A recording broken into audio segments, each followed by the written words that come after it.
Hello नमस्कार दोस्तों आपको बहुत बहुत मैं स्वागत करता हूं थिंक सेंगुन के यूट्यूब चैनल में। और आप देख रहे हैं कि हम आज एनडीए पाथफाइंडर से मैट्रिक्स चैप्टर को कंप्लीट करने वाले हैं। और मैं आशा करूंगा कि आप इस चीज़ को भली भांति समझेंगे और आसान भाषा में, जैसे मैंने सेट थ्योरी आपको पढ़ाया, आपने उसमें काफ़ी प्यार दिया और आसान भाषा में आप समझ रहे हैं। तो मैं उम्मीद करूंगा कि मैट्रिक्स चैप्टर भी आप समझेंगे। लेकिन थोड़ा सा आप लोग से गुजारिश करता हूँ कि प्लीज़ इस चैनल को सब्सक्राइब कर लीजिए ताकि हमें भी मोटिवेशन मिलते रहे आपको पढ़ाने के लिए। चलिए शुरू करते हैं इस खूबसूरत सा चैप्टर को, जिसका नाम है कंप्लीट मैट्राइसिस। ऑलरेडी ऐसे इस चैप्टर का नाम तो है मैट्राइसिस, ठीक है। मैट्रिक्स भी बहुत प्यार से हम लोग बोलते हैं। एनडीए एग्जाम में 2 से 3, कई बार 1 से 2 क्वेश्चन भी पूछा जाता है। क्वेश्चन बहुत टफ नहीं होता है, थोड़ा मोड़ा बेसिक आप अगर अध्ययन कर लेते हैं पाथफाइंडर से भी तो आपका क्वेश्चन हो जाएगा, ठीक है।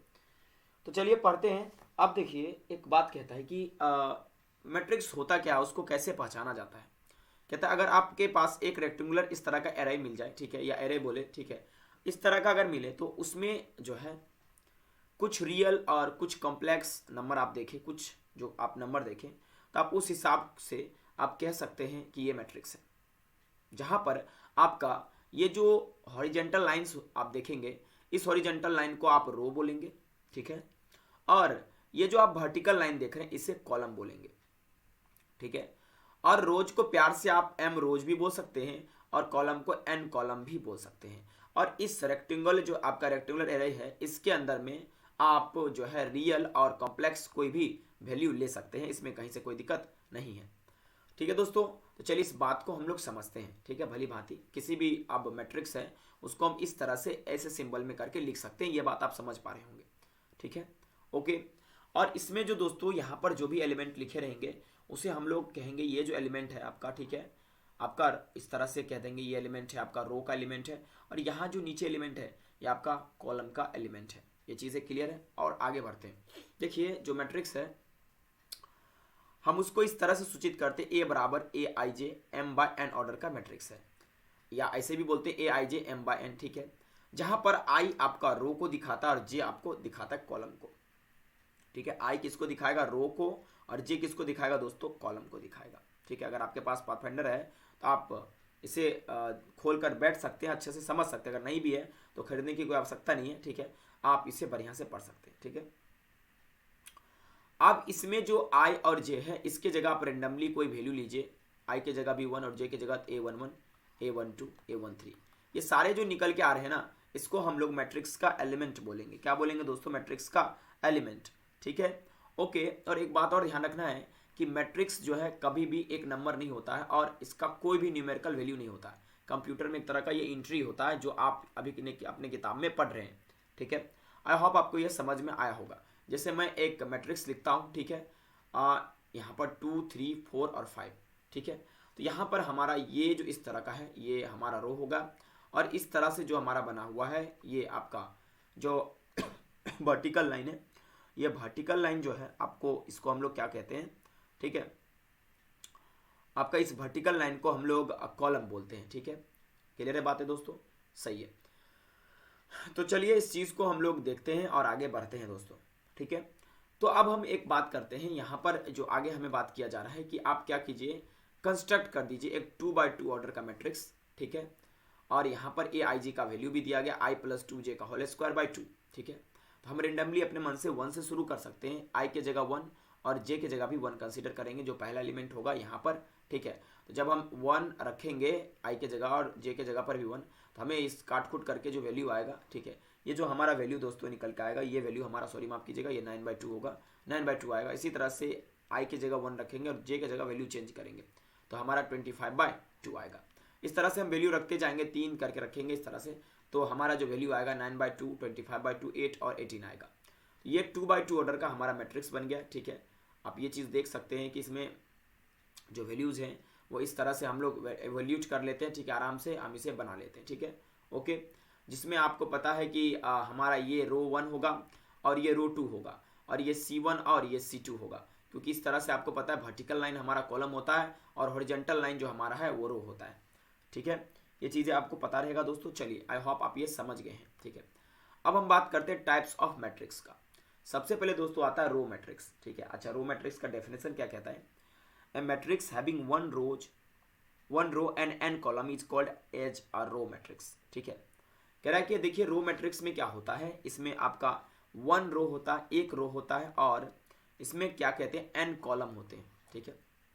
जैसे देखिए A11, A12, A13, इस तरह से आप कहाँ तक जा सकते हैं A1n। इसमें रो की संख्या केवल और केवल एक है, क्योंकि ओरिजेंटल लाइन को रो बोलते हैं, ठीक है। और कॉलम 1 2 3 आप कितने n तक कॉलम है, ठीक है, क्योंकि जो वर्टिकल जितने भी पार्ट होते हैं वो कॉलम होते हैं। तो रो मैट्रिक्स में आप ध्यान रखिएगा 1 रो होगा और n कॉलम होगा, ठीक है। क्लियर बात दोस्तों। दूसरा कॉलम मैट्रिक्स। कॉलम मैट्रिक्स से नाम से यह स्पष्ट है, ठीक है। क्या स्पष्ट है? जस्ट रो मैट्रिक्स के उल्टा, ठीक है। एक ऐसा मैट्रिक्स ए होगा जिसमें दोस्तों क्या होगा, रो बहुत सारा m रोज होगा, m रोज होगा। कितने रोज होगा दोस्तों? m रोज। ये आपके रो ही है, ठीक है। m रो आपके होंगे, ठीक है। और केवल आपका 1 कॉलम होगा, केवल और केवल 1 कॉलम। तो ये पूरा पार्ट आप देख रहे हैं गौर से दोस्तों। इस पूरे पार्ट को हम लोग क्या बोलते हैं, ये हमारा वर्टिकल लाइन है, ये हमारा क्या होगा, कॉलम। इसलिए इसमें कितना कॉलम है? 1 कॉलम है, ठीक है। इसे हम लोग कॉलम मैट्रिक्स भी बोलते हैं, ठीक है। अगला जो दोस्तों आपका है वो पॉइंट वो भी समझिएगा, मुझे आशा है कि आप लोग ये समझ रहे होंगे, ठीक है। अगला दोस्तों है जीरो मैट्रिक्स, ठीक है। इस चीज़ को मैं भी बढ़िया आपको समझा रहा हूँ, ठीक है। देखिए जो जीरो मैट्रिक्स है, तीसरा पॉइंट जो आपको कह रहा है, ये जीरो मैट्रिक्स होता क्या है, ठीक है। नाम से यह स्पष्ट है कि एक ऐसा मैट्रिक्स जिसमें दोस्तों क्या है, सारे के सारे एलिमेंट इक्वल हो जीरो के, इसे हम लोग जीरो मैट्रिक्स कहते हैं। और इसे दोस्तों नल मैट्रिक्स भी बोला जाता है, और इसको हम लोग जीरो से इंडिकेट करते हैं। आप ऐसा भी कर सकते हैं 0 0 0 0, ठीक है। ये आपका नल मैट्रिक्स हुआ, या आप जीरो मैट्रिक्स कह सकते हैं इसको, ठीक है। अच्छा अगला है सिंगलटन मैट्रिक्स। एक ऐसा मैट्रिक्स जिसमें केवल और केवल एक एलिमेंट हो, उसे सिंगलटन मैट्रिक्स हम लोग कह सकते हैं। जिसमें m और n का मान बिल्कुल बराबर होता है। हम a बराबर a i j ऐसा बोल सकते हैं, जिसमें m into n, m by n जो होगा ऑर्डर, वो m बराबर n होगा, और ये 1 के बराबर होगा। इसे हम लोग सिंगलटन मैट्रिक्स कहते हैं, ठीक है। यहाँ तक जो मैंने आपको बताया है, इसमें जो महत्वपूर्ण है, इसमें महत्वपूर्ण कौन है? एक तो जीरो मैट्रिक्स है, ठीक है। अब जो आगे बताने जा रहा हूँ उसका नाम है स्क्वायर मैट्रिक्स। क्या नाम है दोस्तों? Square matrix. ये भी काफ़ी जरूरी है, एनडीए ने काफ़ी इस पर क्वेश्चन पूछा है, ठीक है। चलिए देखिए स्क्वायर मैट्रिक्स किसको कहते हैं, ध्यान से समझिएगा। स्क्वायर का माने क्या हुआ, पहले हम अगर दिमाग में बैठाएंगे स्क्वायर का माने क्या हुआ, जिसमें ईच साइड बराबर हो। नहीं, नाम से स्क्वायर माने क्या? वर्गाकार, यानी सारा साइड आपस में बराबर, उसको स्क्वायर कहते हैं। तो कहना कि स्क्वायर मैट्रिक्स अगर जब भी आएगा तो आपके दिमाग में हाँ भाई ठीक है, जितना नंबर ऑफ रोज होगा उतना नंबर ऑफ क्या होगा, कॉलम भी होगा। चलिए पढ़ते हैं डेफिनेशन को। एक ऐसा मैट्रिक्स जिसमें नंबर ऑफ रोज जो है नंबर ऑफ कॉलम के बराबर हो, ठीक है, तो उसे हम लोग स्क्वायर मैट्रिक्स बोलते हैं, ठीक है। मतलब क्या कि अगर m रो होगा और n कॉलम होगा, तो m बराबर अगर n हमें मिल जाए तो इसे हम लोग स्क्वायर मैट्रिक्स दोस्तों बोलते हैं, ठीक है। ओके, और ये जरूरी है कि स्क्वायर मैट्रिक्स में सारे एलिमेंट आपस में बराबर हो, एलिमेंट डिफरेंट भी हो सकता है, बट m बराबर n, यानी जितना नंबर ऑफ रोज है उतना नंबर ऑफ कॉलम होगा, तो उसे स्क्वायर मैट्रिक्स हम लोग बोलेंगे, ठीक है। यानी m बराबर n, एक एग्जाम्पल देख लीजिए, 2 3 और 9 7। देखिए जितना आपके नंबर ऑफ रोज है उतना ही नंबर ऑफ कॉलम है, 2 बाई 2 ऑर्डर का ये मैट्रिक्स है, और ये एक स्क्वायर मैट्रिक्स है, ठीक है। चलिए अच्छा अगला जो आपका है दोस्तों 6 नंबर है, वो है आपका डायगोनल मैट्रिक्स, ठीक है। एक डायगोनल मैट्रिक्स किसको कहते हैं, ठीक है, ध्यान से समझिए, डेफिनेशन कह रहा है। देखिए डायगोनल मैट्रिक्स जो है एक पहले स्क्वायर मैट्रिक्स होगा, ये बात ध्यान रखिएगा। एक ऐसा स्क्वायर मैट्रिक्स जिसमें सारा का सारा एलिमेंट जीरो हो, किसके छोड़कर? तो लीडिंग डायगोनल को छोड़कर, उसे हम लोग कहते हैं डायगोनल मैट्रिक्स। और इसमें आई बराबर जे जरूरी नहीं है कि बराबर होगा, ठीक है। समझ में आया बात? क्लियर बात है? चलिए देखिए इस ये एक्सेप्शन वाली बात है, ध्यान रखिएगा कि डायगोनल मैट्रिक्स किसको कहते हैं? एक ऐसा मैट्रिक्स, ठीक है, जिसमें आपका जो डायगोनल है, ठीक है, डायगोनल के छोड़कर बाकी सारे वैल्यूज आपकी जीरो हो, उसे डायगोनल मैट्रिक्स बोला जाता है, ठीक है। जैसे ये D1 और ये D2, आपका ये पूरा पार्ट हम डायगोनल इसे कह सकते हैं, और बाकी पार्ट को आप जीरो बोल दीजिए, ये आपका डायगोनल मैट्रिक्स होगा, ठीक है। और आप एक बात ध्यान रखिएगा कि ये हम इसको ऐसे कह सकते हैं, C है एक डायगोनल मैट्रिक्स, ठीक है, D1 और D2 का एक एग्जाम्पल भी दे सकता हूँ मैं, 2 0 0 2, ये आपका एक डायगोनल मैट्रिक्स है, ठीक है। आगे चर्चा दोस्तों हम करते, ध्यान रखिएगा कि अगर आपके एग्जाम में ऐसा क्वेश्चन है, क्या जो डायगोनल मैट्रिक्स है स्क्वायर मैट्रिक्स होता है? उत्तर होगा हाँ, ठीक है, ओके। और ये भी अगर प्रश्न आ जाए कि क्या सारा एलिमेंट उसका जीरो होता है, तो उत्तर होगा नहीं, डायगोनल को छोड़कर बाकी एलिमेंट जीरो होता है। सातवां जो है काफी महत्वपूर्ण है, VBI है, इसका नाम है आइडेंटिटी मैट्रिक्स। क्या दोस्तों नाम? आइडेंटिटी और इसको हम लोग यूनिट मैट्रिक्स भी बोलते हैं, ठीक है। ओके दोस्तों, चलिए। अच्छा, आइडेंटिटी और यूनिट मैट्रिक्स हम लोग किसे बोलते हैं, ठीक है। देखिए, एक ऐसा मैट्रिक्स, ठीक है, जिसमें कह रहा है ए डायगोनल मैट्रिक्स इन विच, देखिए आइडेंटिटी मैट्रिक्स है, पहले इसको डायगोनल होना पड़ेगा, ठीक है। ओके, एक डायगोनल मैट्रिक्स होगा जिसमें कह रहा है कि in which all the diagonal elements are equal to 1 is called an identity matrix. It is also called unit matrix and identity matrix of order n is denoted by I or I N. कह रहा है कि देखिए, ये तो सबसे पहले diagonal matrix होगा, तो डायगोनल मैट्रिक्स होगा तो डायगोनल को छोड़कर बाकी जो भी एलिमेंट है हम उसको आंख मूंद कर देते हैं 0, ठीक है। और डायगोनल कह रहा है कि 1 होगा, क्योंकि आइडेंटिटी का मतलब ही होता है 1, तो ये 1 को ये भी 1 हो जाएगा, 1 0 0 1। तो ये 2x2 ऑर्डर का दोस्तों है आपका आइडेंटिटी मैट्रिक्स या यूनिट मैट्रिक्स। आइडेंटिटी मैट्रिक्स को हम यूनिट मैट्रिक्स भी कहते हैं। इसका डेफिनेशन हुआ कि एक डायगोनल मैट्रिक्स होगा जिसमें डायगोनल का एलिमेंट 1 होगा और बाकी एलिमेंट 0 होगा, क्योंकि डायगोनल मैट्रिक्स का मतलब ही होता है कि वो डायगोनल का भी कुछ वैल्यू हो, बाकी एलिमेंट 0 हो। तो ये आइडेंटिटी मैट्रिक्स आपको समझ में आ गया, और इसको आई से सूचित करते हैं या आई एन से भी सूचित करते हैं, ध्यान रहेगा ये बातें। चलिए, अच्छा एक चीज ध्यान समझिएगा, ये बहुत ज़्यादा महत्वपूर्ण है, सुनिएगा ध्यान से। 8 नंबर स्केलर मैट्रिक्स बहुत महत्वपूर्ण है, ठीक है, इस पे ध्यान दीजिएगा। जो भी पढ़ा रहा हूँ सारे के सारे महत्वपूर्ण है। कह रहा है कि देखिए, एक ऐसा डायगोनल मैट्रिक्स यानी स्केलर मैट्रिक्स भी एक डायगोनल मैट्रिक्स होगा, एक डायगोनल मैट्रिक्स, ठीक है। अच्छा एक चीज़ देखिए, समझने वाली बात है। जब हमने डायगोनल मैट्रिक्स को करा था तो डायगोनल मैट्रिक्स में हमने क्या देखा कि भाई साहब ये भी एक स्क्वायर मैट्रिक्स होगा, ठीक है। इसका मतलब ये हुआ कि आपका जो मतलब कि अगर हम बात करें स्केलर मैट्रिक्स का, तो ये एक डायगोनल मैट्रिक्स होगा, और डायगोनल मैट्रिक्स एक क्या है, स्क्वायर मैट्रिक्स है, ठीक है। इसका मतलब एक स्क्वायर मैट्रिक्स आपका स्केलर मैट्रिक्स हो सकता है। ए डायगोनल मैट्रिक्स जो है in which all the diagonal elements are equal is called scalar matrix, ठीक है। देखिए, स्केलर मैट्रिक्स किसको बोलते हैं, एक ऐसा मैट्रिक्स जिसमें आपका एक ऐसा डायगोनल मैट्रिक्स जिसमें सारे के सारे डायगोनल एलिमेंट्स इक्वल हो, उसे हम लोग स्केलर मैट्रिक्स बोलते हैं। अच्छा, डायगोनल मैट्रिक्स है तो इसका मतलब जितने भी डायगोनल के वैल्यू हैं वो सब बराबर होंगे, उसे हम लोग स्केलर मैट्रिक्स बोल सकते हैं, ठीक है। ये चीज़ें क्लियर है। आप इसका एग्जाम्पल भी अपने मन से ले सकते हैं, कोई भी 2 0 0 2, ठीक है। इसमें आपका क्या है, डायगोनल मैट्रिक्स है ये, ठीक है, और इसके बाद एलिमेंट बराबर है, ठीक है, डायगोनल के, तो इसे हम लोग क्या बोल सकते हैं दोस्तों, इसको स्केलर मैट्रिक्स बोल सकते हैं, ठीक है। अच्छा, अगला है सब मैट्रिक्स, ठीक है, और ये ज़्यादा महत्वपूर्ण नहीं है, इसलिए हम इसे दिमाग लगाने की जरूरत नहीं करेंगे। अब 10 नंबर हम पढ़ते हैं अपर ट्रायंगुलर मैट्रिक्स, ठीक है। ये थोड़ा सा आपको कंफ्यूज कर देगा, लेकिन मैं आशा करता हूँ कि मैं इसे बहुत अच्छे तरीक़ा से आपको एक्सप्लेन कर पाऊँ अपर ट्रायंगुलर मैट्रिक्स को अपने भाषा में, ठीक है। देखिए, अपर ट्रायंगुलर मैट्रिक्स किसको कहते हैं, एक ऐसा मैट्रिक्स, ध्यान रखिएगा, इसमें डेफिनेशन दे रहा है कि एक अपर ट्रायंगुलर मैट्रिक्स एक स्क्वायर मैट्रिक्स होगा जिसमें आपका ए आई जे 0 होगा और जितने भी आई के मान है वो जे से बड़े होंगे, ठीक है। मैं बताता हूँ इसको आसानी समझने का तरीका, इस चीज़ को हम अगर कन्वीनियंट तरीके से समझे, आसानी से समझे, ठीक है। तो ध्यान रखिएगा, जितने भी अपर ट्रायंगुलर मैट्रिक्स में जो भी एलिमेंट होंगे किसके, मेन डायगोनल के नीचे जो भी एलिमेंट होंगे मेन डायगोनल के नीचे सारे के सारे 0 होंगे, समझ लीजिएगा कि वो अपर ट्रायंगुलर मैट्रिक्स है। जैसे उदाहरण के तौर पर 1 2 4 और 3 लिखा हुआ है, ठीक है, 0 5 1 और 3 लिखा हुआ है, उसके बाद 0 0 और आपके सामने लिखा हुआ है 2 और 9, ठीक है। इसके अलावा थोड़ा बड़ा कर देता हूँ इसे, ठीक है। ये आप अपने मन से ओमिट कर लेना, 1 मिनट देख लो, हम हटा ही देते हैं, ठीक है, ये काम नहीं कर रहा, हटा लेना आप लोग, ठीक है। उसके बाद जो है 0 0 0 और 5, और यार रुक जाओ 1 मिनट, ठीक है, 0 0 और 5, देखो ये मेन डायगोनल हुआ है ना, ये पार्ट जो है आपका मेन डायगोनल हुआ। इस मेन डायगोनल के नीचे जो भी एलिमेंट है सारे के सारे अगर 0 हैं, इसे हम लोग कहेंगे अपर ट्रायंगुलर मैट्रिक्स, ठीक है। और एक बात और, ठीक है, अपर ट्रायंगुलर मैट्रिक्स जो है, अपर ट्रायंगुलर मैट्रिक्स ये एक प्रकार का स्क्वायर मैट्रिक्स है। गौर से देखो, 1 2 3 4, 1 2 3 और 4, ठीक है। अगर नंबर ऑफ रोज बराबर नंबर ऑफ कॉलम हो जाए तो आपका क्या होगा, वो एक स्क्वायर मैट्रिक्स होता है, ठीक है। अगला है दोस्तों, वो है आपका लोअर ट्रायंगुलर मैट्रिक्स।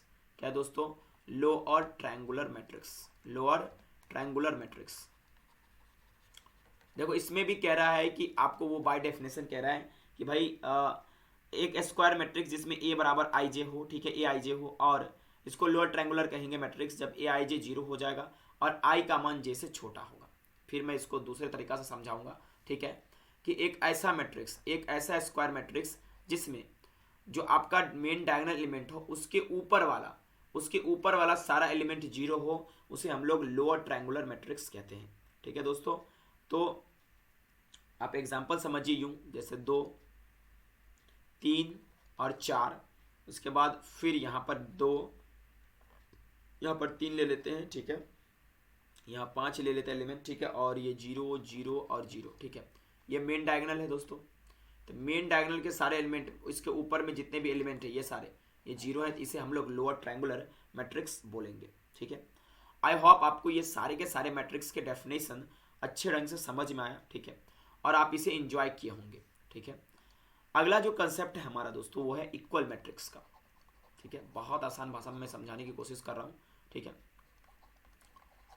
अच्छा, इक्वल मैट्रिक्स के डेफिनेशन से हमारे दिमाग में क्या आएगा कि दो मैट्रिक्स ले लो कोई सा, अगर ए बराबर बी है तो इसे इक्वल मैट्रिक्स बोलेंगे। बहुत सारा चीज़ इसमें दिमाग में हटेगा कि भाई हाँ, इसमें जो नंबर ऑफ एलिमेंट है अगर वो बराबर है इसमें नंबर ऑफ एलिमेंट के, तो हम कहेंगे इक्वल मैट्रिक्स। बहुत सारा बात होगा, लेकिन चलिए किताब के बात को समझते हैं, इक्वल मैट्रिक्स को लेकर क्या बोलता है किताब और हम इसे क्या समझना चाहिए इक्वल मैट्रिक्स को लेकर। देखिए पाथफाइंडर में क्या बोला गया है, इस बात को समझने की कोशिश कीजिएगा। कह रहा है कि टू मैट्रिसेस ए बराबर, कह रहा है दो मैट्रिक्स लीजिए, हम ले लिए ए बराबर A I J M bye N, और बी बराबर मान लीजिए बी आई जे, ठीक है, एम बाय एन, ठीक है, हमने मान लिया।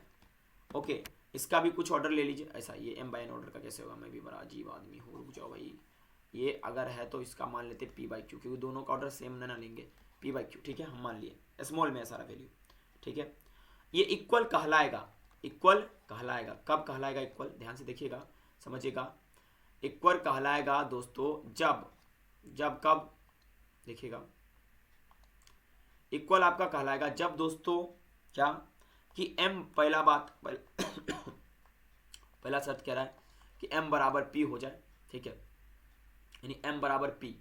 m क्या था, mth रो था, यानी कि जो इसका रो है a का वो b के रो के बराबर हो जाए। दूसरा कि n बराबर q, यानी जो n क्या था आपका कॉलम है, यानी ये इसके बराबर और ये इसके बराबर हो जाए तो इसे इक्वल मैट्रिक्स कहेंगे। डेफिनेशन बाय डेफिनेशन कहे ए आई जे अगर बराबर हो जाए बी आई जे का फॉर ऑल आई एंड जे, ठीक है, माने ये अगर बराबर हो जाए तो इसे हम इक्वल मैट्रिक्स कहेंगे।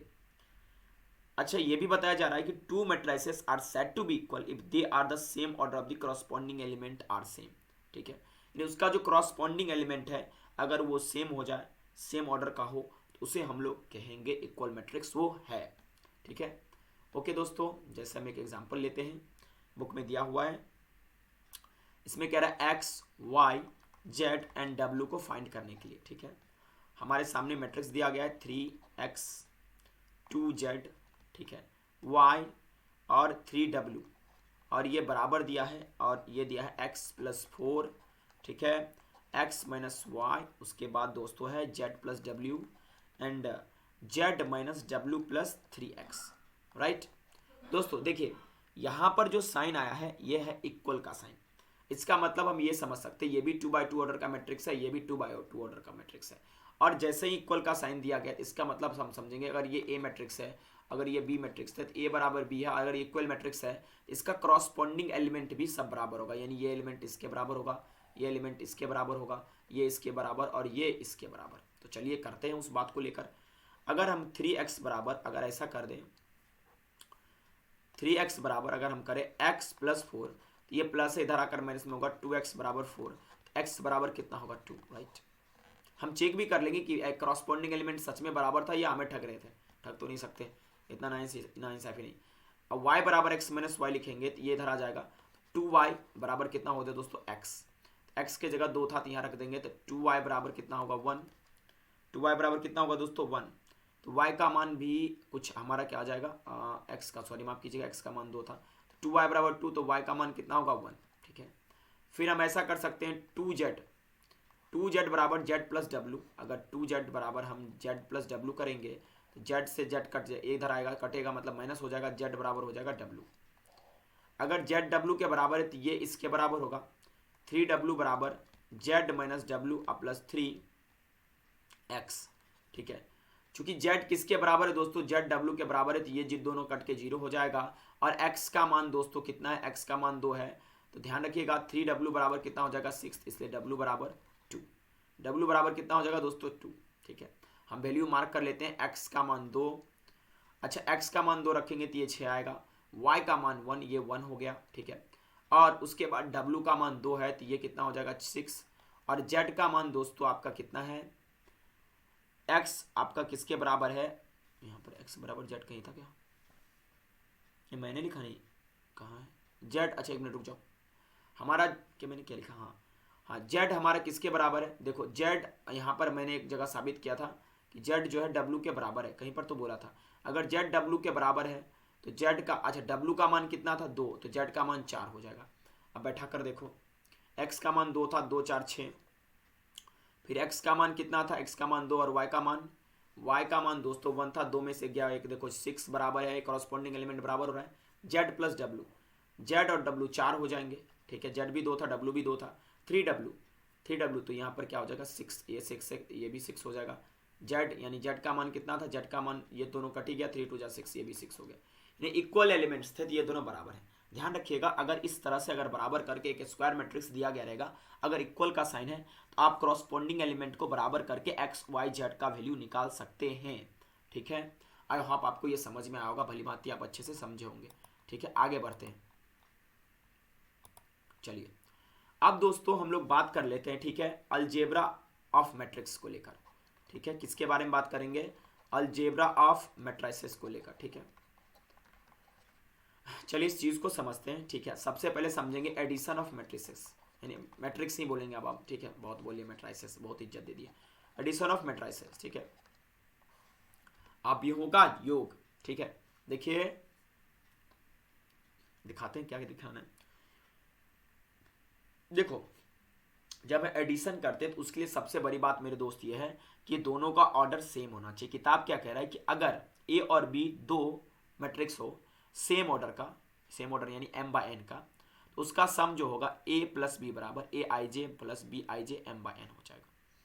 ठीक है, जैसे मैं एक एलिमेंट अपने मन से रेंडमली लेता हूँ 2 3 5 और 4, और एक मैट्रिक्स में ले लेता हूँ 6 8 5 और 3। अच्छा, अगर इसको a बोलता हूँ और इसको b बोलता हूँ तो इसका सबसे पहले ऑर्डर सेम है। ठीक है, सेम ऑर्डर का है, तो a प्लस बी अगर करेंगे तो हमारा ये आ जाएगा कितना, इसको इसके कॉरस्पॉन्डिंग एलिमेंट साथ जोड़ेंगे 8, इसको इसके साथ जोड़ देंगे 11, इसको इसके साथ जोड़ेंगे 10 और इसको जोड़ेंगे 7। ठीक है, समझ में आ गया दोस्तों। प्रॉपर्टीज क्या है एडिशन का, अब कुछ एडिशन का प्रॉपर्टी भी समझ लेते हैं। पहला प्रॉपर्टी है, ठीक है, कि जो मैट्रिक्स का एडिशन होता है वो कम्यूटेटिव होता है। सही बात है कि अगर आप a प्लस बी करते हैं तो वो b प्लस ए के बराबर भी होगा, चाहे आप b प्लस ए जोड़ो या a प्लस बी जोड़ो। जैसे 6 2 8, 8 3 11, 5 5 10, 4 3 7, ठीक है, या 3 4 7, यानी ये संभव है। ठीक है, और मैट्रिक्स का मतलब जो एडिशन है वो एसोसिएटिव भी है, यानी a प्लस बी अगर आप प्लस सी लिखते हो तो आप इसको ऐसा लिख सकते हो a प्लस बी प्लस सी। ठीक है, ओके, अगर आप a प्लस 0 लिखते हो तो ये नल मैट्रिक्स, तो 0 प्लस ए भी आप लिख सकते हो, ये चीज़ नॉर्मल है। ठीक है, ओके दोस्तों, और एक बात ध्यान रखिएगा, अगर मैट्रिक्स का हम एडिटिव इन्वर्स की बात करें, एडिटिव इन्वर्स मैट्रिक्स की बात करें, इस एडिटिव इन्वर्स में हम लोग क्या कह सकते हैं दोस्तों, इसमें कह सकते हैं कि a प्लस, अगर ये इन्वर्स बोलेंगे इस तरह से, ये हमेशा नल मैट्रिक्स यानी 0 के बराबर होगा। ठीक है, ओके, और मैट्रिक्स एडिशन दोस्तों कैंसिलेशन लॉ को भी फॉलो करता है। ठीक है, अगर मान लीजिए आप लिखते हैं a प्लस बी बराबर a प्लस सी, तो ये कैंसिल आउट कर लेगा, a को b बराबर c हो जाएगा यहाँ पर। ठीक है, याद रखिएगा। ओके, ये आपका एडिशन ऑफ मैट्रिक्स था, आप इस पे भली भांति काम कर सकते हैं। अगला दोस्तों जो आपके सामने है वो है सब्ट्रैक्शन ऑफ मैट्रिक्स। ठीक है, अगला क्या दोस्तों है, सब्ट्रैक्शन ऑफ मैट्रिक्स, यानी मैट्रिसेस का सब्ट्रैक्शन क्या होता है और कैसे घटाया इसे जाता है। ठीक है, ओके दोस्तों, आई थिंक कि आपको ये समझ में आ रहा होगा। ठीक है, देखिए कह रहा है ए और बी दो मैट्रिक्स हैं सेम ऑर्डर का। ठीक है, तो उसका डिफरेंस हम कर सकते हैं आसानी से। ठीक है, तो हम इसको a माइनस बी लिखेंगे। ठीक है, तो हम ए I J minus B I जे लिख सकते हैं, m बाय n ऑर्डर का दोनों होना चाहिए। ठीक है, जैसे हम नॉर्मल एक एग्जांपल लेते हैं 8, 7, 6 और 3। ठीक है, यहाँ ले लेते हैं 5, 4, 2 और 1। जब सब्ट्रैक्ट करेंगे तो इसको इसमें से घटाएंगे, क्योंकि दोनों का ऑर्डर सेम है, आसानी से घटाया जा सकता है। 8 में से 5 गया 3, 7 में से 4 गया 3, 6 में से 2 गया 4 और 3 में से गया 2। ठीक है, ये हमारा सब्ट्रैक्शन करके आ गया। ठीक है, अब दोस्तों हमको कुछ एग्जाम्पल भी दिया गया है। ठीक है, इसे सॉल्व हम कर सकते हैं, चाहे तो क्वेश्चन ले लेते हैं। ठीक है, एग्जाम्पल नंबर 3। ठीक है, कह रहा अगर 2a प्लस 3b बराबर, अगर 2 माइनस 1 और 4 दिया है, 3, 2 और 5 दिया है। ठीक है, तो आपको कह रहा है कि और उसके बाद ये कह रहा है a प्लस, अगर 2b बराबर भी दिया गया है 5, 0 और उसके बाद 3, 1, 6 और 2, तो आपको कह रहा है कि मैट्रिक्स b क्या हो सकता है। मैट्रिक्स b, ये b का मान हमें निकालना है। देखो, घबराने की कोई आवश्यकता नहीं है। मैंने क्यों घबराने की आवश्यकता नहीं है, आपको जो मैं तरीका बताता हूँ ये ध्यान से समझिएगा। ठीक है, देखिए एक चीज़ देखिए, अगर हमें मैट्रिक्स b निकालना है तो हम इसके लिए क्या कर सकते हैं। ठीक है, देखिए आप अगर एक नॉर्मल इसको एक इक्वेशन ट्रीट करके अगर बनाएंगे तो आसानी से बना सकते हैं। हमें नहीं पता कि ये क्या है लिखा हुआ, हमें ये बात नहीं पता है। ठीक है, ये क्या हमने लिखा है इस बात को, लेकिन दोस्तों हम इतना तो जरूर जानते हैं कि अगर हम इसमें कुछ अपने मन से एडिशन या सब्ट्रैक्शन करेंगे तो वो वैल्यू हमारा एवोल्यूट हो सकता है। ठीक है, अच्छा दोस्तों, हमारे सामने लिखा हुआ है 2a प्लस 3b। और एक काम करते हैं, पहले हम इस मैट्रिक्स को सब्ट्रैक्ट करके देखते हैं क्या होता है। ठीक है, सब्ट्रैक्ट करेंगे तो कैसे सब्ट्रैक्ट करेंगे, देखो। अच्छा चलो हम एक काम करते हैं, इस मैट्रिक्स को जो है सब्ट्रैक्ट करते हैं। देखो, तो सब्ट्रैक्ट करेंगे तो कैसे करेंगे, इसको करो सब्ट्रैक्ट पहले। ठीक है, तो ये हमारा कितना वैल्यू लेकर देगा। ठीक है, ये आपका, नहीं तो एक काम करते हैं, मतलब सबसे पहले इधर 2 से गुना कर देते हैं। ठीक है, ये नीचे वाला में 2 से गुना कर देते हैं। इसको इक्वेशन फर्स्ट मान लेते हैं, इसको सेकंड मान लेते हैं। ठीक है, इसको जब 2 से गुना करेंगे तो इधर भी 2 से गुना होगा। 2a प्लस क्या हो जाएगा 4b, है ना, बराबर ये कितना हो जाएगा 10, ये 0 और ये 6, ये इसमें भी मल्टीप्लाई होगा 2, उसके बाद 12 और 4। ठीक है, अब ये इसको थर्ड मान लेते हैं और इस दोनों में ऑपरेशन करते हैं, इसको घटा देते हैं। ठीक है दोस्तों, ठीक है, एक काम करते हैं, इसको में से इसको घटाते हैं, इसको में से इसको। ठीक है, यानी थर्ड में से 2 और थर्ड में से फर्स्ट, तो ये घटाएंगे तो ये और ये कट जाएगा, और ये 4 में से 3 भी जाएगा तो केवल b बचेगा। इसका मतलब तब ये इसमें से घटेगा ना। 10 में से 2 जाएगा 8, और 0 में से -1 घटाओगे तो यहाँ 1 आएगा। 6 में से 4 घटाओगे 2 आएगा। अच्छा, 2 में से अगर आप 3 घटाओगे तो कितना आएगा, ये -1, 2, 3 ही था ना, हाँ -1। इसके अलावा आप 12 में से 2 घटाओगे 10 आएगा, और 4 में से 5 घटाओगे तो -1 आएगा। ठीक है, ये हमारा वैल्यू निकल के आ जाता है। आप आसानी से अपने मन से कुछ गुना भाग भी कर सकते हो, कोई बड़ी बात इसमें नहीं है। ठीक है, ओके, ये आपका मैट्रिक्स जो बी निकल के आया, हमारे पास ऑप्शन नंबर आपका जो है बी सही होगा। 8, 1 और 2, -1, 10 और -1। आप किसी भी संख्या से इस मैट्रिक्स में गुना भी कर सकते हो। आगे चल के हम पढ़ेंगे, जिसको हम लोग स्केलर मल्टीप्लिकेशन ऑफ मैट्रिसेस बोलते हैं। ठीक है, आप ये आप समझ गए होंगे कैसे हमने किया। ठीक है, आप एक इक्वेशन बनाकर भी सॉल्व कर सकते हैं, कोई बड़ी इशू इसमें नहीं है। चलिए क्वेश्चन देखते हैं। ठीक है, अब यहां पर जब आप देखेंगे ना, ठीक है, अगला आपका कंसेप्ट है स्केलर मल्टीप्लिकेशन ऑफ मैट्रिसेस। ठीक है, देखिए गौर से, कह रहा है एक मैट्रिक्स अगर आपके पास है, ठीक है, अगर उसको कोई के स्केलर से मल्टीप्लाई करते, कोई भी स्केलर नंबर से मल्टीप्लाई करते, कोई भी स्केलर से मल्टीप्लाई करते हैं, तो ए बराबर अगर ए I J M bye N है तो वो के साथ वो मल्टीप्लाई हो जाएगा, अंदर भी चला जाएगा। आप के ए भी लिख सकते हैं, या आप ऐसे एलिमेंट के साथ भी मल्टीप्लाई करके के आई जे एम बाय एन लिख सकते हैं। ठीक है, जैसे मान लीजिए ना 2 टाइम्स 4, 3, 2 और 8 लिखे हैं। ठीक है, इसको ऐसे भी लिख सकते हैं, सब में मल्टीप्लाई कर दीजिए, 8, 6, 4 और 16 हो गया ना के आई जे, अंदर के एलिमेंट से मल्टीप्लाई। ठीक है, अब इसका कुछ प्रॉपर्टी है, इसको समझ लेते हैं। प्रॉपर्टी नंबर 1 क्या कह रहा है कि अगर देखिए, अगर आपके पास ए और बी सेम ऑर्डर का मैट्रिक्स है, अगर आप उसको कोई भी स्केलर लेमडा, म्यू से कुछ भी से मल्टीप्लाई करते हैं तो उसका स्थिति कुछ होगा। अगर लेमडा टाइम्स अगर ए प्लस बी लिखा हुआ है तो आप इसको lambda A plus lambda B बोल सकते हैं। ठीक है, दूसरा कि अगर लेमडा प्लस म्यू इंटू ए लिखा है तो आप इसको ऐसा बोल सकते हैं, लेमडा ए प्लस क्या म्यू ए, ठीक है। आप माइनस का भी वर्क कर सकते हैं, ठीक है, और प्लस वाला भी वर्क कर सकते हैं। कुछ हम एग्जांपल लेते हैं, आपको और डिटेल में समझ में आएगा, ठीक है। कह रहा है इसमें एक्स का वैल्यू निकालिए, लिखा हुआ एक्स स्क्वायर, उसके बाद एक मैट्रिक्स दिया है 2 1, आप प्लस लिखा हुआ है एक्स टाइम्स माइनस 3 1, ये आपका मैट्रिक्स है, बराबर -1 और 2। हमसे पूछ रहा है कि भाई एक्स का मान क्या होगा, तो ये आपको मल्टीप्लाई कर सकते हैं। अभी तुरंत देखे थे कि एस स्क्वायर में मल्टीप्लाई करेंगे तो ये 2x स्क्वायर होगा और ये एक्स स्क्वायर हो जाएगा, फिर ये प्लस में बनेगा -3x और यहाँ पर बन जाएगा x बराबर क्या -1 और 2 दिया है, ठीक है।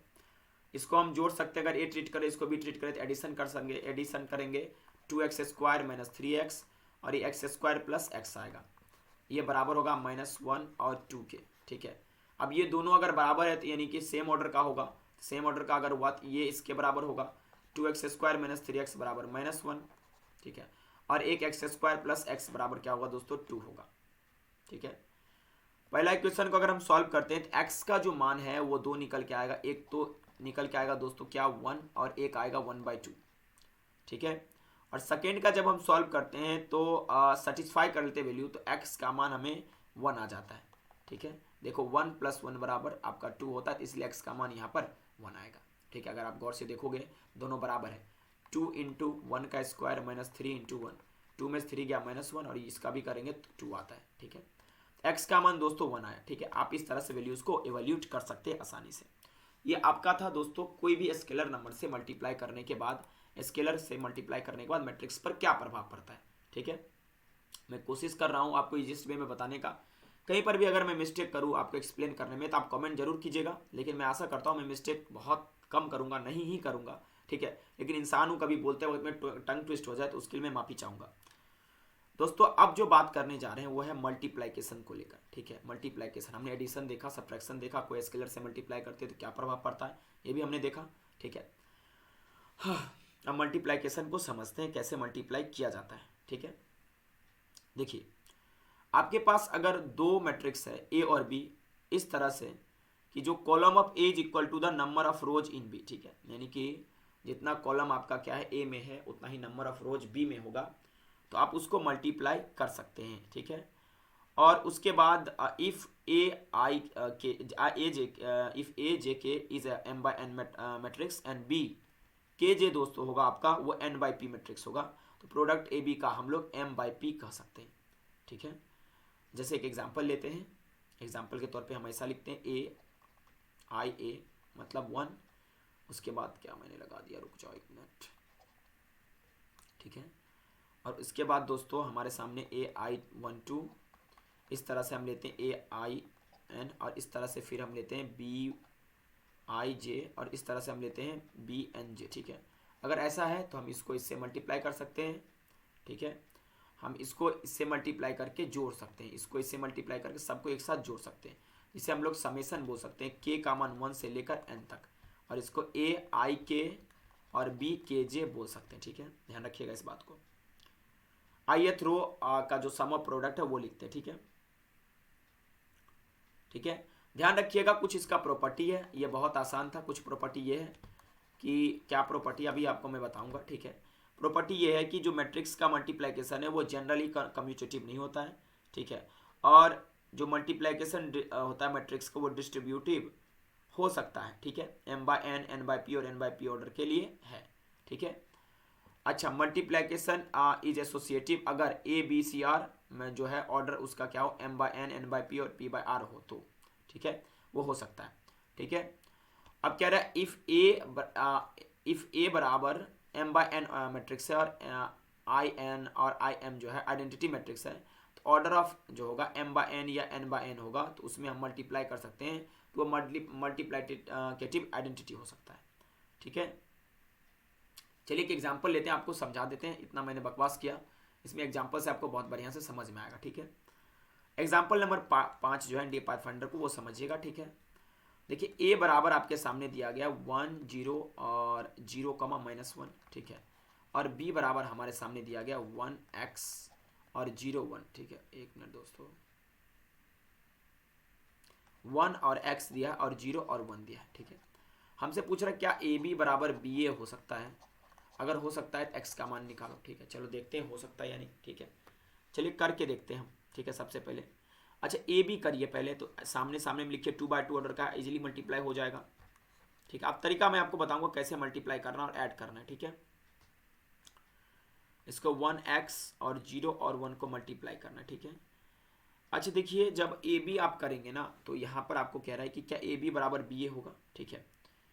ए बी पहले कर लीजिए, तो करेंगे तो कितना आएगा, इसको इस तरह से इधर मल्टीप्लाई कीजिए इससे, फिर इसी को फिर इससे मल्टीप्लाई कीजिएगा और यहाँ पर आप लिख दीजिएगा, ठीक है। सामने में 1 को 1 से मल्टीप्लाई किए तो 1, और उसके बाद 0 को 0 से मल्टीप्लाई किए तो 0, तो ये 1 हो गया, ठीक है। फिर 1 को x से मल्टीप्लाई किए तो x, और 0 को 1 से मल्टीप्लाई किया फिर जोड़े तो वही x आपका वैल्यू आ गया। फिर इस 0 को 1 से मल्टीप्लाई किया, -1 को 0 से मल्टीप्लाई किया तो यहाँ पर भी 0, ठीक है। और 0 को x से मल्टीप्लाई किया और -1 को 1 से मल्टीप्लाई करके ऐड कर दिया तो यहाँ पर -1, ठीक है। ए बी बराबर हमारा आ गया बी ए, अगर हम करेंगे तो क्या आएगा, जस्ट इसका कन्वर्स कीजिए, यहाँ पर 1x 0 1 लिखिए, ठीक है। और यहाँ पर लिखिए 1 0 और 0 का -1, ठीक है। जब आप ऐसा लिखेंगे तो 1 को 1 से मल्टीप्लाई करेंगे और फिर इसी तरह से इसको इससे मल्टीप्लाई करेंगे, इस पूरे को 1 बाय 1 करके इससे मल्टीप्लाई कीजिए और ऐड कर दीजिए। 1 को 1 से मल्टीप्लाई किए और x को 0 से मल्टीप्लाई किए, ऐड किए, यहाँ पर 1 बचा, ठीक है। और फिर 1 को 0 से और x को 1 से मल्टीप्लाई किए तो यहाँ पर -x बचा। फिर 0 को 1 से और 1 को 0 से, फिर यहाँ 0 बचा और ये 0 और ये -1 बचा, ठीक है। कंप्लीट करने के बाद चूंकि ए बी बराबर अगर बी ए संभव हुआ तो हम क्या कह सकते हैं कि x जो होगा वो -x के बराबर होगा। अगर x -x के बराबर हुआ, 2x बराबर 0 हुआ और x का मान हो जाएगा दोस्तों 0, ठीक है। इसलिए इसका सही ऑप्शन नंबर बी होगा, ठीक है। आई होप ये समझ गए होंगे, मल्टीप्लाई करने का एक तरीका समझ लीजिए, आपको अगर नहीं समझ में आया होगा, ठीक है। अगर यहाँ पर हमारे सामने कोई एलिमेंट रखा हुआ है इधर और उसी को सेम ऑर्डर के मल्टीप्लाई कर रहे हैं, इधर रखा हुआ एलिमेंट, तो हम जनरली इसको पहले इससे मल्टीप्लाई करके ऐड कर देते हैं, फिर इसी सेम को इससे मल्टीप्लाई करके ऐड करके यहाँ पर वो दोनों एलिमेंट को लिख देते हैं। फिर बारी आती है किसकी दोस्तों, इसकी, फिर इसको सेम उसी पोजीशन में हम लोग क्या करते हैं, हॉरिजॉन्टल को उठाकर वर्टिकल टाइप से मल्टीप्लाई करके ऐड करके यहाँ लिख देंगे, फिर इसको भी उठाकर यहाँ से मल्टीप्लाई करके यहाँ लिख देंगे, ठीक है, यहाँ पर, ठीक है। क्लियर है बातें, अब ये समझ में आया होगा आपको, ठीक है। अब दोस्तों जो अगला हमारा कंसेप्ट है वो कंसेप्ट हमारा है कि ट्रांसपोज ऑफ मैट्रिक्स को लेकर। लेकिन दोस्तों इस ट्रांसपोज ऑफ मैट्रिक्स को लेकर हम अगले दिन में चर्चा करेंगे, आज के लिए इतना ही, ठीक है। थोड़ा ही बाकी है ट्रांसपोज ऑफ मैट्रिक्स के लेकर, ठीक है। लेकिन एक काम करते हैं, ठीक है, इसको हम लोग अभी ही चर्चा कर लेते हैं, छोड़िए हटाइए और की बात हटाइए। चलिए ट्रांसपोज ऑफ मैट्रिक्स हेडिंग डाल लीजिए, ठीक है, इसको समझ ही लेते हैं, ठीक है। ट्रांसपोज ऑफ मैट्रिक्स बहुत आसान है, समझिएगा ठेठ भाषा में। कह रहा है कि मान लीजिए ए एक कोई है आपका मैट्रिक्स m/n ऑर्डर का, तो m/n ऑर्डर के मैट्रिक्स जो है उसको इंटरचेंज कर देंगे, रो को कॉलम और कॉलम को रो से, तो उसको हम ट्रांसपोज कहेंगे, ट्रांसपोज ऑफ मैट्रिक्स, और उसको AT से सूचित करेंगे, AT, ठीक है। AT का माने हुआ A ट्रांसपोज या A' हम बोलते हैं, इसका मतलब हुआ ट्रांसपोज, ठीक है। चलिए तो हम इस चीज़ को समझते हैं कि मान लीजिए मेरे पास A बराबर एक दिया गया मैट्रिक्स 2 -3 -1 4 2 और 3 दिया गया, और ये 2/3 ऑर्डर का मैट्रिक्स, क्योंकि दोस्तों क्या है, 2 रो और 3 कॉलम है। अब इसका ट्रांसपोज लिखेंगे, नॉर्मल है, कुछ नहीं कर रहे हैं आपको। जो यहाँ पर जो आपके हॉरिजेंटली वैल्यू दिए हैं उसको आप इस तरह से नीचे कर दीजिए, जो भी हॉरिजेंटली वैल्यू थी, यहाँ पर ये 2 ऑर्डर बनेगा, यानी 2 -3 और -1, उसके बाद 4 2 और 3, ठीक है। तो दोस्तों आपका ये क्या बन जाएगा आपका, फिर ये जस्ट ये ऑर्डर इंटरचेंज होगा, 3/2 का हो जाएगा, और इसे A' या A ट्रांसपोज कहते हैं। नॉर्मली जो एलिमेंट है यहाँ पर लगाया हुआ रो वाला उसको नीचे कर दीजिए, फिर इस रो वाला को भी इस तरह से नीचे कर दीजिए, इसे A ट्रांसपोज कहते हैं, ठीक है। अब आप इसका कुछ प्रॉपर्टी को समझिए कि A ट्रांसपोज यानी अगर आप उसका फिर ट्रांसपोज कर देते हैं, A' का अगर डैश करते हैं तो वो हमेशा A के बराबर आएगा। जैसे इसी का कर लीजिए, फिर इसको कीजिएगा तो ऐसे लिखना पड़ेगा, फिर इसको कीजिएगा तो ऐसे लिखना पड़ेगा, तो ये A के बराबर हो जाएगा। अच्छा अगला प्रॉपर्टी कह रहा है कि देखिए अगर आप A + - B दोनों को जोड़कर अगर उसका डैश करते हैं आप, यानी उसका ट्रांसपोज करते हैं, तो वो A ट्रांसपोज + B ट्रांसपोज के बराबर होगा। एक चलो ठीक है, दूसरा एग्जाम्पल लेते हैं। एग्जाम्पल दोस्तों इस पर लेते हैं, हम ए बराबर कोई मैट्रिक्स कंसीडर करते हैं 2x2 ऑर्डर का। यहाँ पर अगर हम लिखेंगे तो यहाँ पर लिखेंगे, यहाँ पर ले लेते हैं एग्जाम्पल 2 4 3 6 और बी बराबर मान लेते हैं 7 4 3 और 8। ठीक है, सॉरी, ये ट्रांसपोज करेंगे तो आपका ए डैश होगा 2 4 3 6। इसको कर देंगे, आपका हो जाएगा 7 3 और 4 और उसके बाद दोस्तों 8। ठीक है, अच्छा इसको हम लोग ए डैश बी डैश कर दिया। अब दोनों को जोड़ दो, ए प्लस बी डैश को जोड़ो, पहले ए प्लस बी को जोड़ो। ठीक है, तो ये कितना होगा 7 2 9, ये कितना होगा 4 4 8, ये कितना होगा 3 3 6 और 8 6 14। अब इसका ट्रांसपोज करो, तो यानी करोगे तो 9 8 और ये फिर क्या होगा 6 और 14।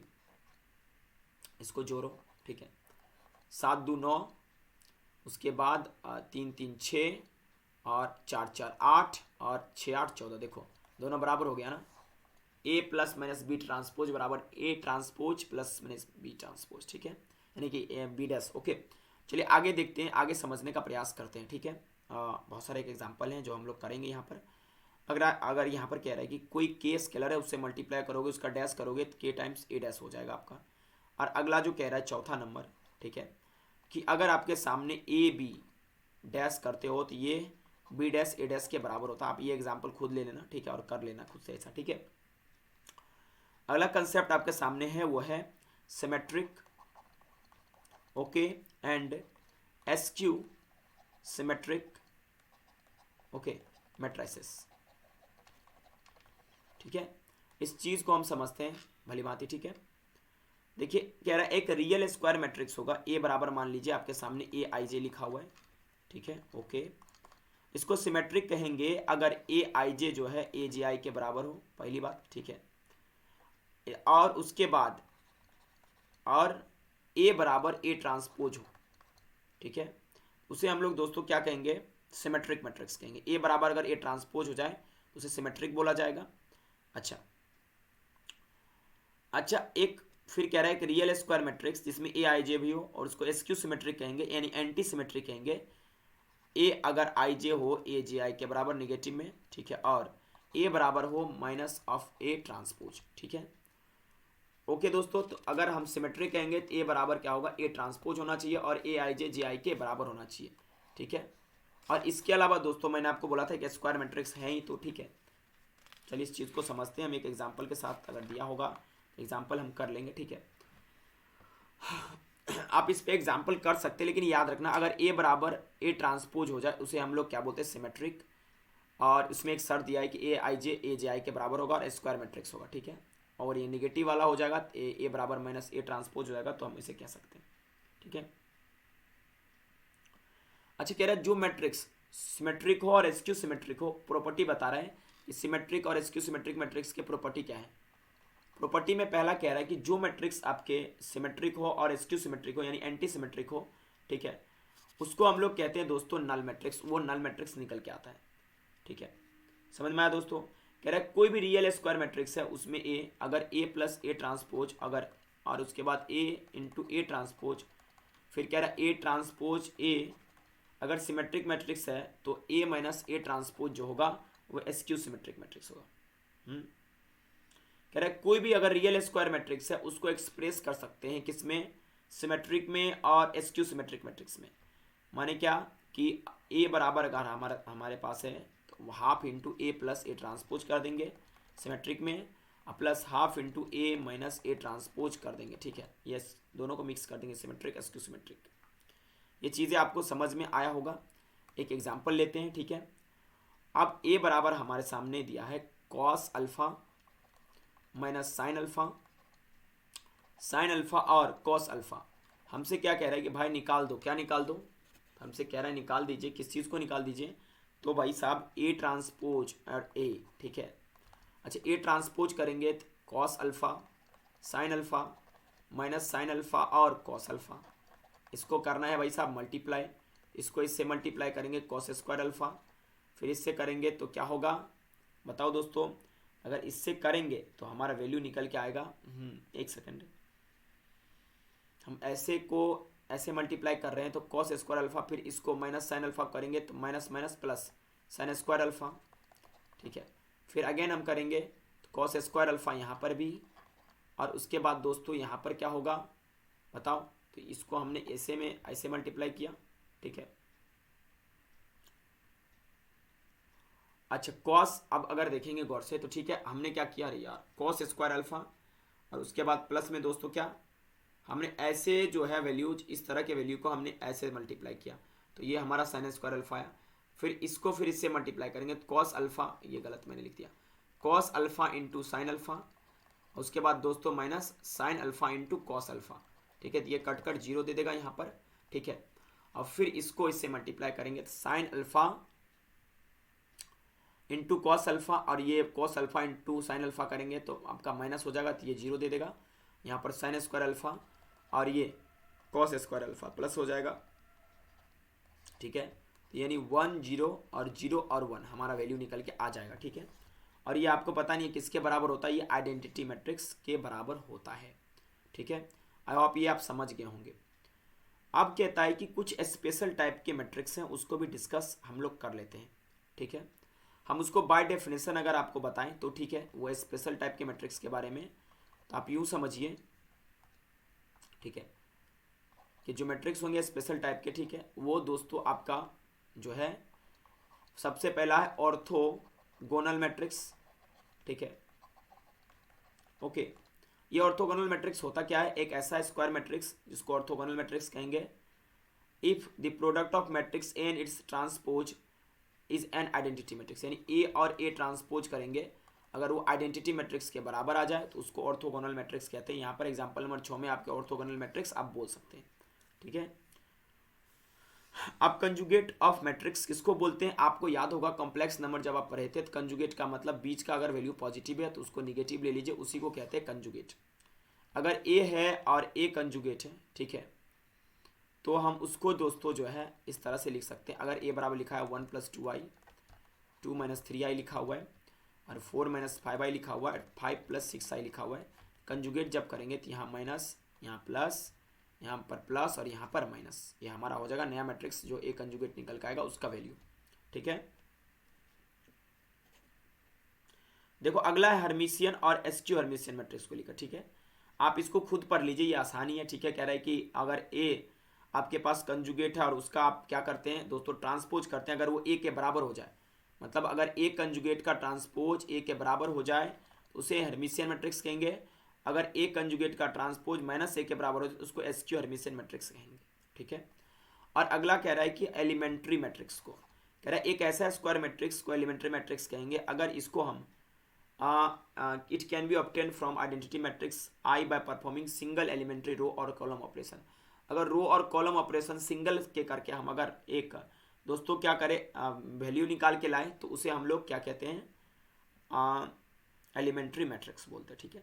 यहाँ तक आपका कंप्लीट मैट्रिक्स का जो पूरा कंसेप्ट है हमने उसे शॉर्ट में आपको बताया है, ठीक है।